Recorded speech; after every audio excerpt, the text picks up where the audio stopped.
will be easy. These are the one you were saying you were not understanding. All right. In less than 30 minutes, you'll be good to go. All right. Here we go. Normally, it will be division all the time. We're good, right? Mm-hmm. The key to remember is that when I have 1 over, let's say 1, it doesn't have to be 1 at the top here. It can be any number. Let's say number. I'll just write the word number all over x at the bottom. I'll put any n for any power. As long I'm going to have x at the bottom, it means if x becomes the infinite part, then that whole thing, it becomes 0. Well, it's easy to notice that. For example, if I give you 1 over the x, in other words, when x approaches, it becomes extremely big. For example, let's make it to be 10. So x divided by 10. What is the answer? When I change it, is 0, 0,1. All right, let's change it. Let's make it to be 1,000 now. We divide it by 1,000. It's no longer 0,1. It's 0,001. Can you see that? Yes. Now let's make it maybe say 1,000,000. 1, 2, 3, 1, 2, 3. And then we do that, we change it. Can you see 0,000? You're starting to have lots and lots and lots of zeros. Can you see that? Yeah. What if it was 1 over 100 billion? It would be 0,0000000000000000000000000000000000000000000000000000000000000000000000000000000000000000000000000000000000000000000000000000000000000000000000000000000000000000000000000000000000000000000000000000000000000000000000000000000000000000000000000000000000000000000000000000000000000000000000000000000000000000000000000000000000000000000000000000000000000000000000000000000000000000000000000000000000000000000000000000000000000000000000000000000000000 Because the number is so small.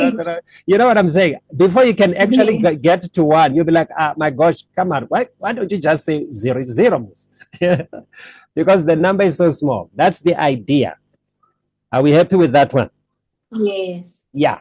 And then number 2, when you do your substitution, you need to understand the sign. It's important, like that infinite, the one that I'm pointing at.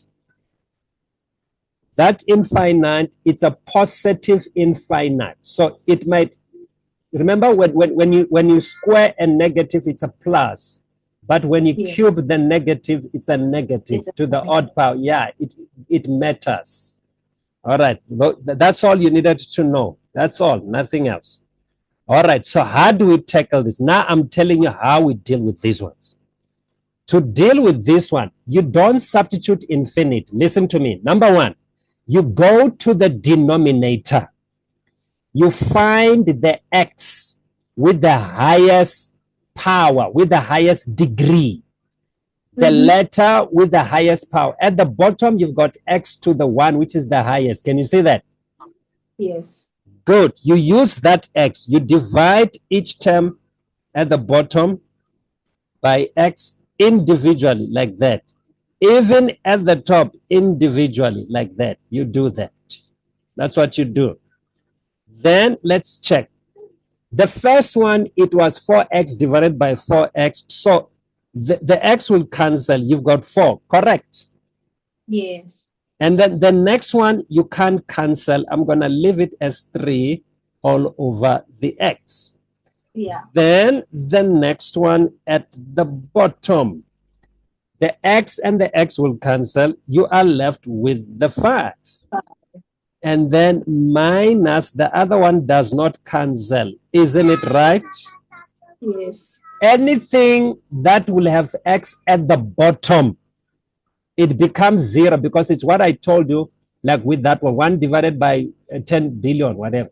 So the red ones are zeros. So that means here it's 0 when you substitute it in okay, let me just do this first. Let me just write it how you would write it. You still write it limit as x approaches infinity. Now you grab your pencil, you do it roughly, you say, okay, yeah, I know it's going to be 0. It's basically saying you're going to put infinite there, infinite there. So you just need to know everything that has x at the bottom is 0, it's 0. You see, you're left with 5 over the 4. Can you see that? That means your answer is nothing else but 4 over the 5, not 5 over the 4. It's 4 over the 5. That is your answer. Did you get it? Step number 1. Go to the denominator. Go to the denominator. Find the x or whichever letter they're using, or t, with the highest degree, the highest power. Divide by it, numerator and denominator, each term individually. Simplify. Everything that has x underneath, it becomes zeros. You got it? Yes. Yeah, that's how you deal with this one. All right, so let's look at the, let's look at the second one here. I go right at the bottom, I find the x with the highest degree, it's just that x. So it means I'm gonna have to divide here by x, divide here by x, divide the top by x. So when I simplify that, I still have limit, and then x approaches infinite. At the top, I've got minus 2 over the x. We cannot change that. And then all over this one, we can cancel x with x. You've got 3. The next one you can't. It's 7 over the x. So everything, the red one is 0. Can you see that? So this one is 0. This one is 0. So which means when you simplify it, you can say, guys, at the top I've got 0. At the bottom is 3. 0 divided by 3, it's 0. So your answer is 0. There we go. Are we winning? Yeah. All right. All right. But I will tell you the shortcut. There's shortcut here. I'm going to tell you later. All right. Number 17. With number 17, I go right at the bottom. Find the t with the highest degree, t to the 3rd power. So that means I need to divide each term individually by the t to the power of 3, like that, and also that one there. When I say everything that has the t at the bottom, whether the t is squared or not, as long there is that variable at the bottom. There we go. Then let's simplify. When you simplify, we've got limit, and then x approaches. This one is negative infinite. Now, let's just see. At the top, you can simplify that one. You still have, well, let me make my pen a little bit thicker for you to see. The top one is 3 over t when you simplify it. Let's agree on that. Isn't it 3 over the t? Yes. The second one, the t cancel at the top, and then you're left with 1 all over the t squared, correct? Yes. All over. At the first one, yeah, t 2 to the 3 to the 3, the cancel is 1. The next one here is going to cancel. You got negative 4 all over the t squared. And then the next one, you can't do anything. It's going to be plus 1 all over t to the 3. Myself, I always start with everything that has that letter t at the bottom or squared. This one is got that t. It's got t squared. It's got t squared. It's got t to the 3. They're going to be 0. So which means that one is 0, that one is 0, that one is 0, that one is 0. So I'm basically left with 0 all over the one. So the answer will be just 0 for that one. Is it making sense again? Yes. All right. Sometimes they might cancel. You are left with 2t. And then if you are left with 2t, because you must put my infinity, negative infinity in place of 2, in place of t, you'll say 2 into negative infinity. So you know the answer must be negative. Come on, infinity times any number, it is still infinity. So it will be negative infinity. Infinity divided by any number remains infinite. Infinity plus infinity is still infinity. You get it? Yeah. Yeah. You can't mess up with infinity except the sign. All right. Unless if it was squared here, you'll say, okay, I'll square it. It will come out to be positive. I'm just saying about the sign ahead of time. That's why I said the sign are important. All right. Let's look at the next one. The next one is this one. At the bottom, we've got the r cubed. R cubed is extremely important. So let's use it to divide. So I'll divide here by r to the 3, divide here by r to the 3, and then divide here by r to the 3, and then do the other one at the top, r divided by r to the 3, and r divided by r to the 3.